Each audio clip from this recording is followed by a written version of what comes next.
Your phone is buzzing on the table. It's your closest friend. You pick it up, and she tells you her father died this morning. And your mouth smiles. Not later, right then, while the words are still in the air. Your hand flies up to cover it, but somebody else is in the room with you. They already saw. And for years afterward, you will think about that smile and quietly wonder, what is wrong with you? Nothing is wrong with you. That smile was never about happiness. It was never even aimed at the news. It was aimed at the person standing in front of you, and it is about 30 million years old. In the 1970s, a Dutch primatologist named Jan van Hoof spent years watching the faces of monkeys and apes, trying to find where human expressions came from. He found two. The first he called the relaxed open mouth display. Young apes make it while play fighting. Jaw loose, mouth open, a soft panting sound. That is the ancestor of your laugh. The second was stranger. He called it the silent bared teeth display. An ape pulls its lips back, shows its teeth, and makes no sound at all. It does this when it is frightened. When something larger approaches. When it needs to say, very quickly, please don't hurt me. That is the ancestor of your smile. Read that again. The expression you make in wedding photographs began as an apology to something that could kill you. So what is it actually for? Think about what a threat costs a group. One animal spots something moving in the grass and freezes. Everyone freezes. Bodies flood with adrenaline. Nobody eats. Nobody rests. That state is enormously expensive, and most of the time, the thing in the grass is a branch. So the group needs a signal. Something fast, loud, and hard to fake. That means stand down. It was nothing.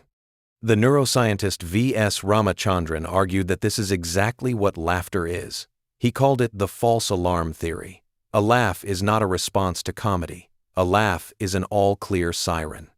And it explains something you have noticed your whole life without ever examining it. Why is falling over funny? Why does someone walking into a glass door make an entire room laugh? Because for a fraction of a second, every brain in that room flagged a real threat. A body hitting the ground, and then instantly downgraded it. Nobody's hurt. False alarm. The sound your body makes when it cancels an alarm is a laugh. Comedy is just the deliberate manufacture of false alarms. But that still doesn't explain the phone call, because that was not a false alarm. That one was real. Here is where it gets stranger. At University College London, a neuroscientist named Sophie Scott has spent her career studying laughter, and she found something most people have backwards. There isn't one laugh. There are two, and they run on completely separate machinery. One is voluntary, polite laughter, the noise you make at a colleague's joke. That one is built by the same part of your brain that builds speech. You choose it, the way you choose a word. The other is involuntary. It comes from a much older system near the brainstem, close to the machinery that runs your breathing. It does not ask permission. It hijacks your breath, which is why it aches, why you cannot speak through it, and why you cannot stop it once it has started. And that older system does not know the difference between amusement and terror. It only knows that something enormous just arrived, and that the body has to discharge it somehow. So when the worst news of your life lands, the ancient machinery does the only thing it has ever done with a spike that size. It fires.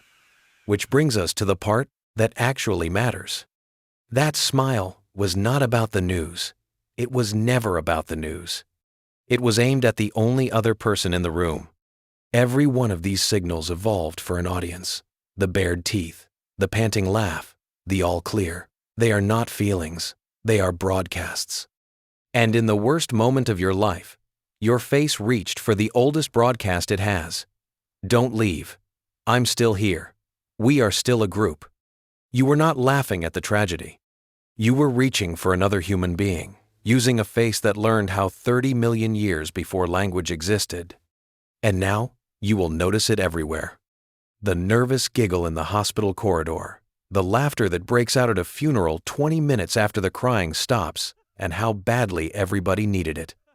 The smile on someone's face while they tell you something devastating, which you read as coldness and which was the exact opposite. The grin that spreads across your own face in the half-second you realize the car in front of you is not going to stop in time. That last one has nothing to do with humor at all. That is a body with nothing left to do, running the oldest program it has. So one day your phone will buzz again. It will be someone you love, and they will say a sentence that changes the shape of everything. Your hand will fly up to cover your mouth. Let it. That is not a crack in you. It is the oldest thing your face knows how to say. I'm frightened, please stay.